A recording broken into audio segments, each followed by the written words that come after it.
This is the Golden Guard, otherwise known as Hunter, from the Disney animated show The Owl House. Hunter is a 16-year-old boy who is the right-hand man of the Emperor of the Boiling Isles. Hunter is intended to be a villain, but he often works alongside the show's protagonists. Overall, the Golden Guard is a very morally gray character who is trying to figure himself out while still serving for his uncle, Emperor Belos.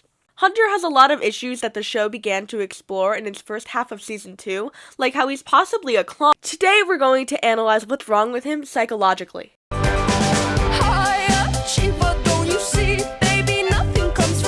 As stated previously, Hunter has a large assortment of issues, which include, but are not limited to, being psychologically and physically abused by his uncle who is the dictator in power, that same uncle getting sick with some sort of curse that is getting increasingly more difficult to treat, that uncle conditioning him against his one true interest, being powerless and having to get by on artificial magic, being the head of his coven at only 16, having a toxic relationship with his co-worker who literally attempted to kill him, being genuinely disliked by his colleagues, not being taken seriously without his Golden Guard attire, big insecurities that commonly get picked at by other characters, being naive, a huge fear of failure, putting walls up to not be hurt, cocky bitch disorder, indecisiveness, having a pet that his uncle will literally kill to use as medicine, projecting his issues in inappropriate situations, and an identity crisis. Also, the clone thing, and possibly being made to be sacrificed, but hey, he doesn't know that.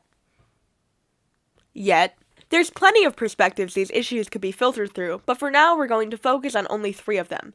These are the psychoanalytical, the sociocultural, and the behavioral approaches. Psychoanalysis is a psychological study that is focused on the importance of the unconscious mind and repressed memories. This study includes childhood trauma, experiences, and relationships. The study of sociocultural psychology is focused on environments, societies, and culture, and how it changes our behaviors and perceptions. Finally, behavioral is a psychological study focused on observable behavior. This study has a lot to do with conditioning, specifically operant conditioning. Operant conditioning is learning through rewards and punishment. Okay, back to the children's cartoon. Hunter has been lied to about his past and his family. He's had no parental figures other than his abusive uncle. He's been trained and raised in the Emperor's Coven, which is an extremely hostile environment.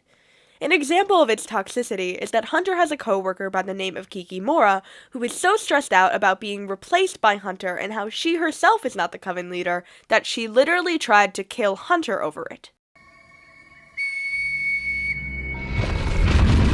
Excellent work, my pet. Now, find the rest of him and have yourself a nice little snack. It's an environment that has the constant pressure to be useful and to succeed, and there's very little room for mistakes. Being a part of the Emperor's Coven would be a lot of pressure to anyone, let alone a teenage boy. Being raised in such an environment has taught Hunter to be intimidating and more powerful than those around him in order to be respected, and also to hide who he truly is around anyone who isn't his uncle, and those interactions are still very filtered. The Golden Guard is a very different person from Season 2, Episode 1 to Season 2, Episode 6. In Episode 1, he's displaying himself as mean and cocky, while in Episode 6, he's starting to open up about himself and he even admits that he's powerless. In Episode 1, he was just projecting that he's powerless. He also projected, this. The Emperor is not a merciful man. I wonder how you figured out that one, Hunter. I wonder. Able to find it.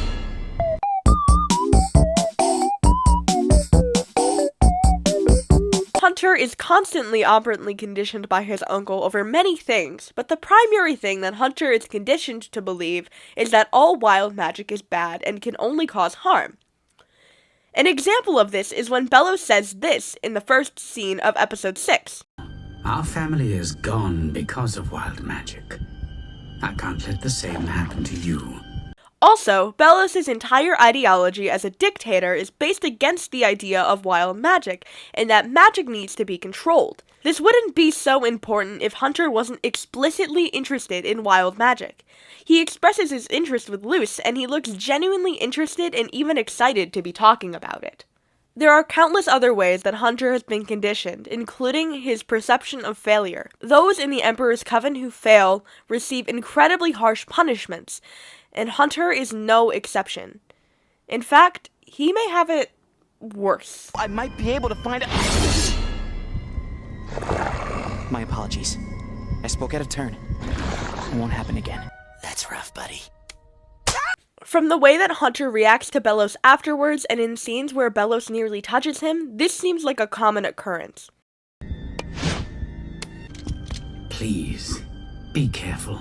Our family is gone because of wild magic. I can't let the same happen to you. And if you told me how wild magic did this to you, I might be able to find a... My apologies. I spoke out of turn. It won't happen again. These outbursts are painful, and so is watching you fail. I know you can do better, Hunter. Not only does this scene cause Hunter to nearly get another face scar, but this failure causes Hunter to get replaced by Kikimora on the next mission. This causes Hunter to spiral and act irrationally and impulsively. He goes against his uncle's direct orders just to redeem himself and prove that he shouldn't be replaced. The scouts carry out orders, and you, well, the Titan has big plans for you, and it would be such a hassle to find a replacement. So, right now, you can be useful by staying safe in the castle. If this is punishment for failing my last mission, I swear I can do better. Good night, Hunter.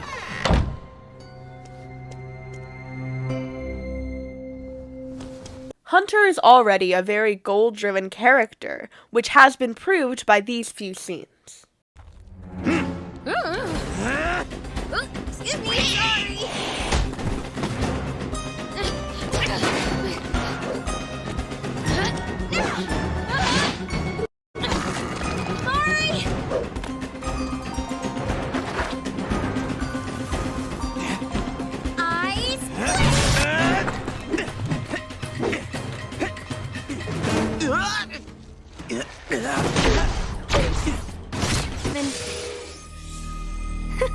Right. I didn't think this through.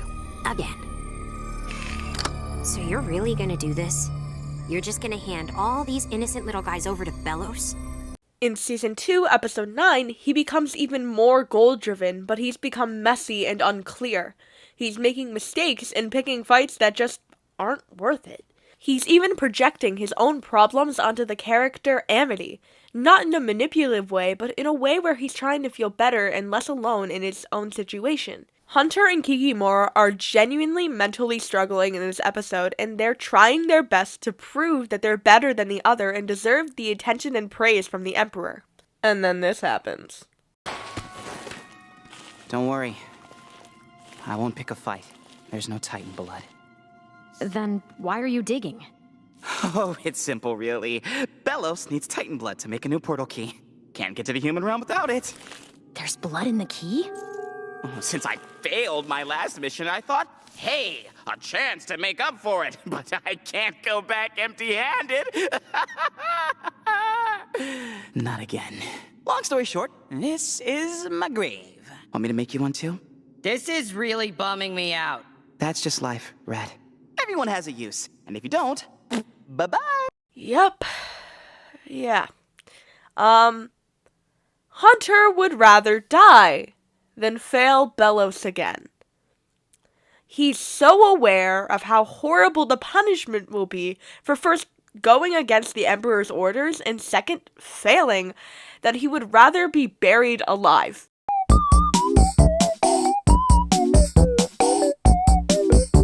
Now that we're aware of a lot of Hunter's issues, what could we diagnose them as? Drumroll, please.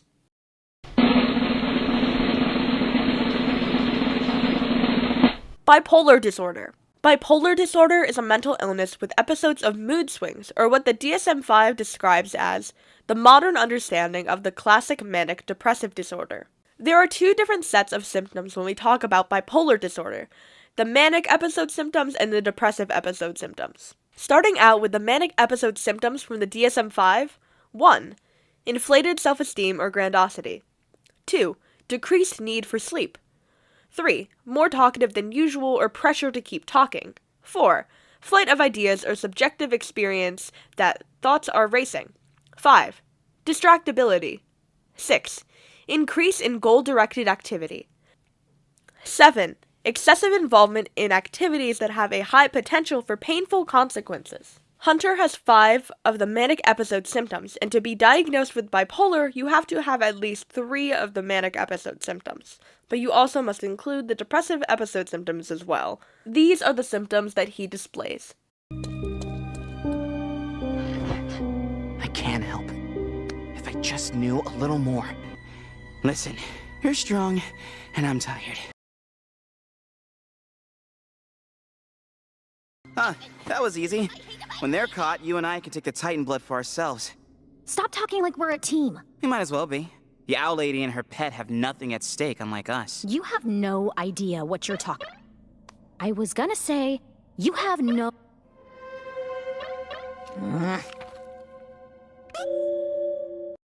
Oof, that doesn't look good. Stay back!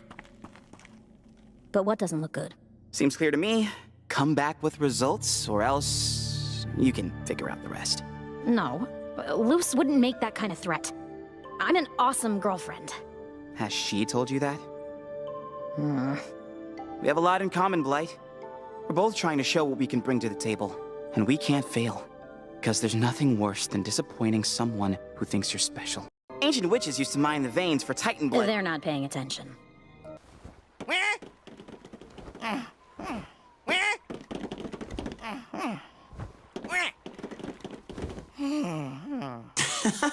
You're actually weirdly endearing. Oh, I read a similar spell in the book From Bones to Earth. A study of wild magic. You know, once pickpocketed the guy who wrote it. I've never seen glyphs before, but it seems very similar to the elemental magic practiced in the Savage Ages. Really? Actually, not many people know this, but no. This stuff is plan. I slip in with this disguise, I find the Titan blood before Kiki, I give it to Bellows. Boom! I'm useful again!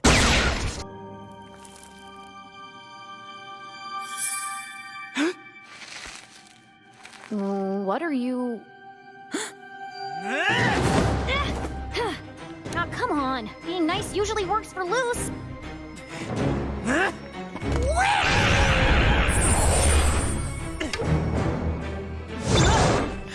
Your stabs are weird.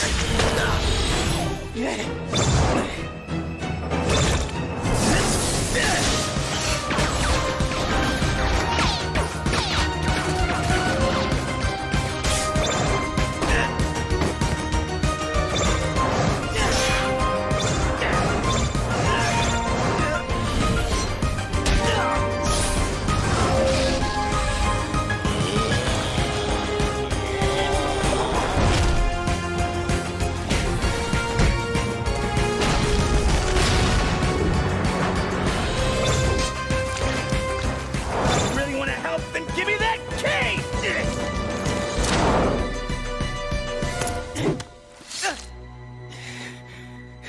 Now on to the depressive episode symptoms also in the DSM-5. 1.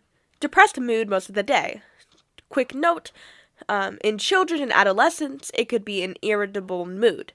2. Markedly diminished interest or pleasure. 3. Significant weight loss when not dieting or weight gain. 4.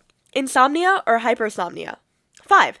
Psychomotor agitation or retardation. 6. Fatigue or loss of energy. 7. Feelings of worthlessness, excessive or inappropriate guilt. 8.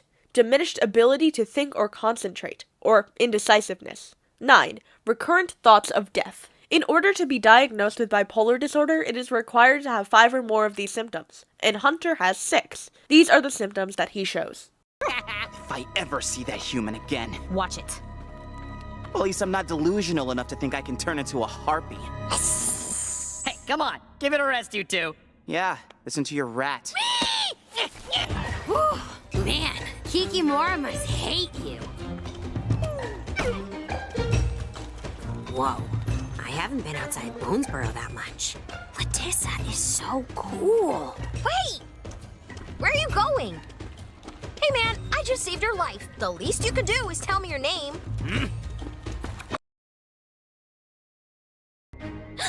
At least untie me so I can escape! Please, I don't want to be replaced. Since I failed my last mission, I thought, hey, a chance to make up for it. But I can't go back empty-handed. Not again. Long story short, this is my grave. Want me to make you one too? Everyone has a use. And if you don't, bye-bye. Please. I don't want to be replaced. Fine. So, where will you go now? Now... I get to eclipse Lake before anyone. Bye! But there are people out there who won't make you feel worthless. You just have to let yourself meet them.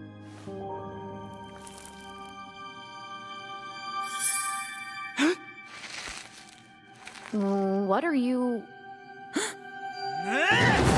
Ethan. Right. I didn't think this through. Again. So you're really gonna do this? You're just gonna hand all these innocent little guys over to Bellows? I know what he does with them. I thought you might have been a good guy, but I guess that was just wishful thinking. You're not my friend. You're just the Golden Guard.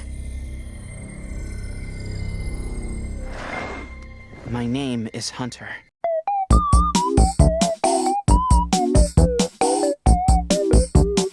Through all of the different psychological approaches, there's a large variety of treatments that Hunter could use to improve his mental health. A treatment through a psychoanalytic approach would be to enroll him into a traditional therapy session and dive into his childhood experiences and try to uncover repressed memories that may have changed the way he viewed himself and the people around him. A sociocultural treatment may look like Hunter leaving the Emperor's Coven and the people within it behind for an extended amount of time, or even removing himself permanently.